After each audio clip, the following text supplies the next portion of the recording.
Hello guys, welcome to my YouTube channel. So இந்த வீடியோவில் எதை பற்றி பார்க்க போகிறோன்னா, பஞ்சாயத்து செக்ரட்டரியோட மார்க் டெஸ்ட் 3 தான் இது. ஸோ இது பேசிக்கலி எதுக்குன்னு பார்த்தீங்கன்னா, பஞ்சாயத்து செக்ரட்டரியோட இன்டர்வியூ வரும்போது ஸோ அதுக்கான ஒரு ப்ராக்டிஸிங் வீடியோ தான் இது. ஸோ இது எப்படி வரும்னு பார்த்தீங்கன்னா, ஃபஸ்ட்டு உங்களுக்கு கொஷின் வந்துடும். அதுக்கப்புறம் கொஞ்சம் ஸ்பேஸ் இருக்கும். அந்த டைம் யூஸ் பண்ணி நீங்களே ஒரு தடவை ஆன்சர் சொல்லி பாருங்கள். ஏன்னா உங்களுக்கு இன்டர்வியூ தான் நடக்கும், ரிட்டன் எக்ஸாம் நடக்காது. ஸோ அதுக்கு கீழே பார்த்தீங்கன்னா ஆன்சர் வந்து அதுக்கான எக்ஸ்ப்ளனேஷன் நான் கொடுத்துருவேன். ஸோ இந்த கொஷின்ஸ் எல்லாமே நான் எங்கேருந்து எடுத்திருக்கேன்னு பார்த்தீங்கன்னா, நம்ம ஃப்ரீ பிடிஎஃப்லேருந்து தான் எடுத்திருக்கேன். அது எல்லாமே நம்ம சேனலில் வீடியோவில் அவைலபிளாக இருக்குது. போய் அந்த வீடியோ செக் பண்ணி பாருங்கள். ஸோ வாங்க டேரெக்டாக வீடியோக்குள்ளே போயிடலாம். ஸோ ஃபஸ்ட்டு பார்த்தீங்கன்னா, மாவட்ட அளவில் பஞ்சாயத்து ரிலேட்டட் டாப் அத்தாரிட்டி யார் அப்படின்னா, ஸோ பஞ்சாயத்தில் ஏதாச்சும் ஒரு இஷ்யூ இல்லை ஏதாச்சும் ஒரு வேலை நடக்கணும், ஒரு அப்ரூவல் வாங்கினா மாவட்ட லெவலில் டாப் அத்தாரிட்டி யார் அப்படின்னு. ஸோ இது நான் ஆல்ரெடி எக்ஸ்பிளைன் பண்ணியிருக்கேன். டிஸ்ட்ரிக்ட் கலெக்டர் தான் வந்து மாவட்ட லெவலில் top authority. So even VO assistant அந்த இதுவுமே டிஸ்ட்ரிக்ட் கலெக்டர் தான் மாவட்ட லெவலில் top authority. So district collector பார்த்தீங்கன்னா, ஆக்சுவலி அவர் வந்து ரெவன்யூ டிபார்ட்மெண்ட்டில் வருவார். ஸோ இப்போ வந்து மாவட்ட லெவலில் சொல்லிட்டேன். பிளாக் லெவலில் டாப் அத்தாரிட்டி யார்? பிளாக் அப்படின்னா ஃபஸ்ட்டு என்னன்னு பார்த்தீங்கன்னா, ஸோ இப்போ நீங்கள் வந்து ரெவன்யூ டிபார்ட்மெண்ட்டில் தான் தாலுக்கான்னு பிரிச்சிருப்பாங்க. ஸோ தாலுக்கான்லாம் என்னன்னு தெரியும். ஸோ டிஎன்ஆர்டியில் வரப்போ பார்த்தீங்கன்னா, அவங்க பிளாக் வைஸ் தான் பிரித்து வச்சுருப்பாங்க. ஸோ பிளாக் லெவலில் ஹெட் யார் அப்படின்னு பார்த்தீங்கன்னா, பிடிஓ தான். பிடிஓட full form block development officer. So ஒரு பிளாக்குக்கு பார்த்தீங்கன்னா, சுமார் ஒரு 30லேருந்து 60 வில்லேஜஸ் இருக்கும். அது எல்லாத்தையுமே அவர் தான் மேனேஜ் பண்ணுவார். இந்த டீட்டெயில்ஸ் எல்லாமே நான் ஆல்ரெடி ப்ரீவியஸ் இதில் எக்ஸ்ப்ளனேஷன் கொடுத்துட்டேன் QAல. அதை பார்க்காதவங்க பார்த்துக்கோங்க. ஸோ அடுத்தது வந்து இது வந்து கரண்ட் அஃபேர்ஸ்லேருந்து கண்டிப்பாக கொஷின் கேட்க சான்ஸ் இருக்குது. ஸோ எஸ்ஏஆர் அப்படின்னா என்னன்னு கேட்பாங்க. எஸ்ஏஆர் அப்படின்னா என்னன்னு பார்த்தீங்கன்னா, ஸ்பெஷல் இன்டென்சிவ் ரிவிஷனை தான் வந்து எஸ்ஐஆர் அப்படியோட அப்ரிவேஷன் தான் ஸ்பெஷல் இன்டென்சிவ் ரிவிஷன். ஸோ இது எதுக்காக பண்ணுறாங்க அப்படின்னு பார்த்தீங்கன்னா, ஸோ வாக்காளர் பட்டியல் வந்து ஒவ்வொரு வருஷமே வந்து நிறையா வேரியேஷன் இருந்துக்கிட்டே இருக்கும். ஸோ எப்படின்னு பார்த்தீங்கன்னா, இப்போ இந்த வருஷம் இருக்கிறவங்க அடுத்த வருஷம் இறந்துருவாங்க, புதுசாக ஆட் பண்ணுவாங்க. ஸோ நிறைய பேர் ஒரு இடத்துலேருந்து இன்னொரு இடத்துக்கு மாறி போவாங்க. ஸோ இந்த மாதிரி எஸ்ஏஆருங்கிற டயத்தில் என்ன பண்ணுவாங்கன்னா, இந்த வாக்காளர் ஃபுல்லாகவே பிஎல்ஓ மாதிரி போட்டு வீடு வீடாக போய் செக் பண்ணி, ஸோ யார் யார் இருக்கிறாங்க இல்லை அந்த மாதிரி எல்லா டீட்டெயில்ஸுமே கலெக்ட் பண்ணி, ஸோ இல்லாதவங்க டீட்டெயில்ஸ் எல்லாமே வந்து அந்த வாக்காளர் பட்டியலேருந்து ரிமூவ் பண்ணி புதுசாக ஒரு வாக்காளர் பட்டியல் வெளியிடுவாங்க. ஸோ அதுக்கு தான் வந்து ஸ்பெஷல் இன்டென்சிவ் ரிவிஷன் சொல்கிறாங்க. இது வந்து வீட்டுக்கு ஹவுஸ் டு ஹவுஸ் போய் வெரிஃபிகேஷன் ப்ராசஸ் இதில் நடக்கும். ஸோ அப்போ பிஎல்ஓ அப்படின்னு சொல்லியிருந்தேன். பிஎல்ஓ யார்? பிஎல்ஓட ப்ராசஸ் என்னென்ன, எப்படி வேலை பார்ப்பாங்க அப்படிங்கிறது கொஷின் கேட்க சான்ஸ் இருக்குது.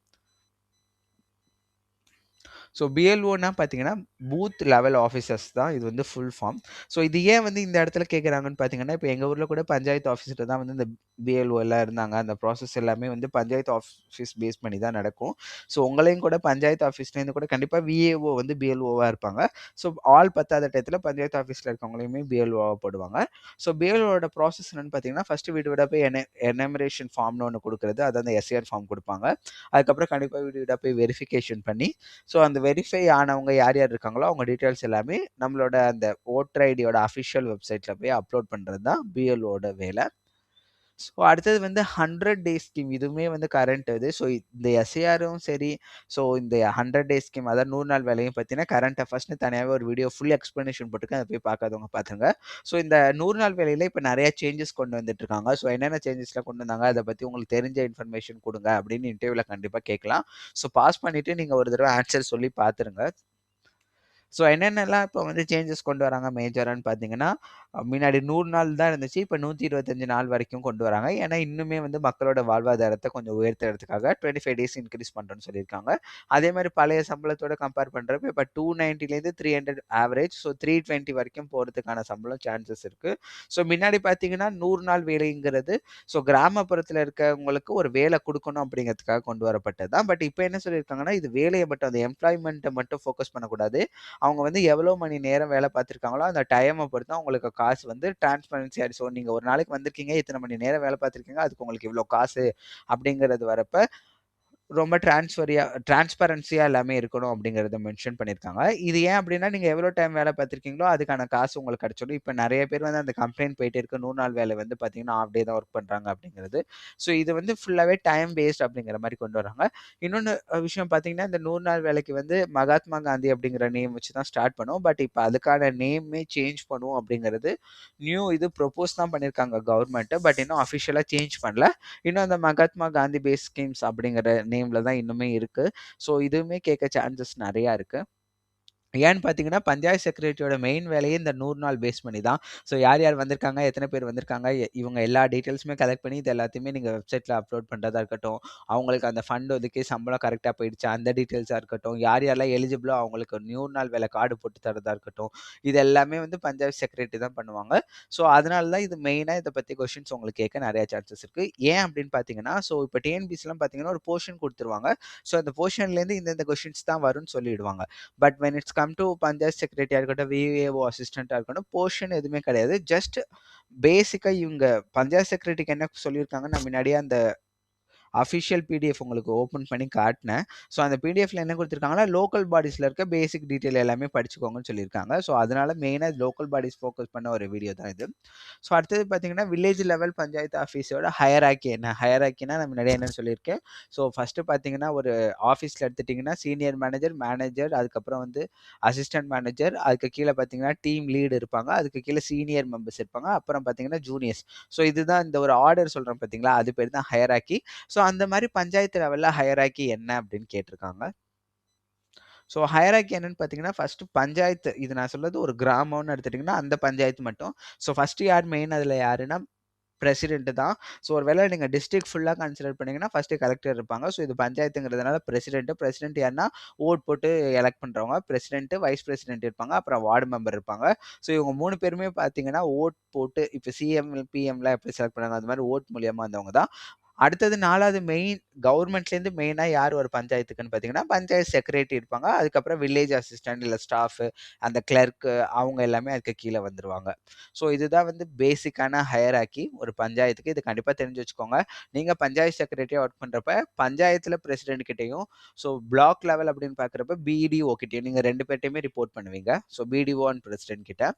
ஸோ அடுத்தது டிஎன்ஆர்டி டிபார்ட்மெண்ட் கீழ என்னென்ன விங்ஸ் எல்லாம் வருது அப்படின்னா, இப்போ ஃபார் எக்ஸாம்பிள் ஒரு டிபார்ட்மெண்ட்ன்னு ஒண்ணு எடுத்துக்கிட்டீங்கன்னா, டிஎன்ஆர்டி நம்ம எல்லாருக்குமே தெரியும். அஃபிஷியல் வெப்சைட்ல போய் செக் பண்ணிட்டு இருக்கோம். அதுக்கு கீழ என்னென்ன வேலையெல்லாம் பார்ப்பாங்க, என்னென்ன டிபார்ட்மெண்ட்லாம் இருக்கு அப்படிங்கிறது தான் கேட்டிருக்காங்க.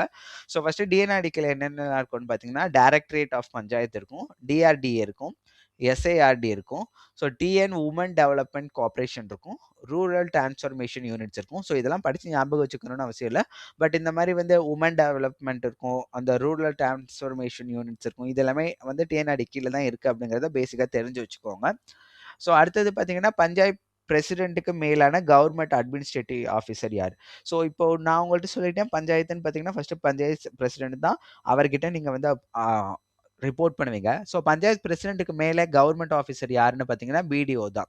ஏன் பிடிஓன்னு பார்த்தீங்கன்னா, இப்போ ஒரு பஞ்சாயத்துல ஒரு ரோடு போடுறதா இருக்கட்டும், ஒரு தனி பைப் கொண்டு வரதா இருக்கட்டும், எந்த ஒரு ஸ்கீமா இருந்தாலுமே, நீங்க பிடிஓ கிட்ட அந்த பிரசிடென்ட் என்ன பண்ணுவாங்க, அந்த டாக்குமெண்ட் எல்லாமே ரெடி பண்ணிட்டு போய் பிடிஓ கிட்ட அப்ரூவ் வாங்குவாங்க. சார் இத பண்ணலாமா அப்படின்னு பிடிஓ அப்ரூவல் குடுத்தா மட்டும் தான் ப்ராசஸ் ஸ்டார்ட் ஆகும். அதே மாரி பார்த்தீங்கன்னா, ஒரு ரோடு ஒண்ணு போட்டு முடிக்கிறாங்க உங்க பிரசிடென்ட் வந்து உங்க பஞ்சாயத்துல அப்படின்னு பார்த்தீங்கன்னா, கண்டிப்பா அத யார் வந்து செக் பண்ணுவாங்கன்னா, பிடிஓ வந்து செக் பண்ணிட்டு, பிடிஓ தான் வந்து பேமெண்ட் எல்லாமே அப்ரூவ் பண்ணுவாரு. ஸோ பேசிக்கா பிரசிடென்ட் யாருக்குன்னா, பிடிஓக்கு கீழ தான் வந்து ரிப்போர்ட்டிங் இன் த சென்ஸ் அவங்க தான் எல்லா அந்த பேமெண்ட்ஸா இருக்கட்டும், அந்த ரிலேட்டட் ஏதாச்சும் நியூ ஸ்கீம்ஸ் கொண்டு வரது எல்லாமே பிடிஓ கிட்ட தான் வந்து அப்ரூவல் வாங்கணும். ஸோ பிடிஓ தான் மெயின் ஆளு அப்படிங்கிறது. ஸோ அடுத்தது பஞ்சாயத்துக்கு அக்கவுண்ட் மேனேஜ் பண்றது யாரு? அக்கவுண்ட் மேனேஜர்னா ஒண்ணுமே கிடையாது. நான் முன்னாடி சொல்லியிருக்கேன் ஒரு ரூ. 1,00,00,000 ஒரு ஃபார் எக்ஸாம்பிளுக்கு குடுக்குறாங்கன்னா, அந்த ரூ. 1,00,00,000 வந்து பஞ்சாயத்துலேருந்து கவர்மெண்ட் மூலியமா யார் வந்து அந்த ரூ. 1,00,00,000 வந்து இந்த திட்டத்துக்கு யூஸ் பண்ணணும். ஸோ எதுக்கு யூஸ் பண்ணியிருக்கோம்? எவ்வளோ வரவு? எவ்வளோ செலவு? எவ்வளோ? இது எல்லாத்தையுமே மெயின்டெயின் பண்றது யாரு அப்படின்னு பார்த்தீங்கன்னா, பஞ்சாயத்து செக்ரட்டரி. ஸோ ஒரு பெரிய பஞ்சாயத்துன்னு இருக்கப்ப அக்கவுண்டன்ட் உங்களுக்கு யாராச்சும் கூட குடுத்துருவாங்க. ஸோ இப்போ பஞ்சாயத்து செக்ரட்டரினா யாருன்னு உங்களுக்கு புரிஞ்சிருக்கும். ஸோ எவ்வளோ பணம் வருது? எவ்வளோ பணம் வெளிய போது?